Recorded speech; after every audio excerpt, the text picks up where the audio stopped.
Tarafdar English পয়েন্টে সবাইকে স্বাগতম জানাচ্ছি। আজকে আমি এমন একটি ক্লাস নিয়ে এসেছি যে ছোট ক্লাস থেকে ঢাকা বিশ্ববিদ্যালয়ের খ ইউনিটের ভর্তি পরীক্ষায় কমপক্ষে একটি প্রশ্ন কমন থাকতে পারে।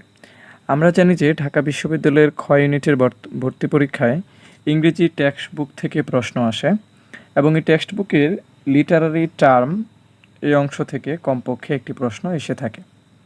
আমরা এখন এমন একটি টেকনিকের মাধ্যমে লিটারারি টার্মগুলো জানবো যাতে করে আমরা এই 1 মার্ক নিশ্চিত করতে পারি। প্রথমত আইরনি, এই লিটারারি টার্মটির উদাহরণ আছে শুধুমাত্র একটি গল্পে, সেটি হচ্ছে লাঞ্ছন। লাঞ্ছনের I never eat anything for luncheon, I never eat more than one thing for luncheon, I don't believe in overloading stomach, এরা হচ্ছে আইরনির উদাহরণ।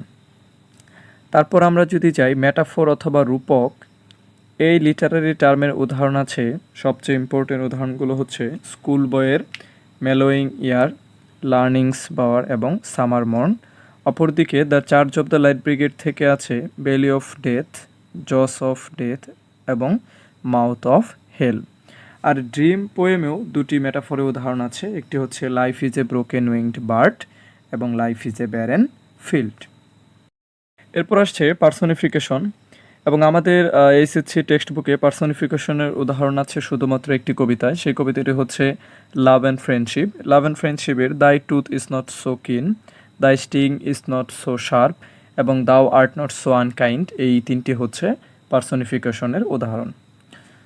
এরপর ইমেজারি। ইমেজারি হচ্ছে পাঠকদের কল্পনায় কোনো একটি ছবি বিষয় নিয়ে আসা।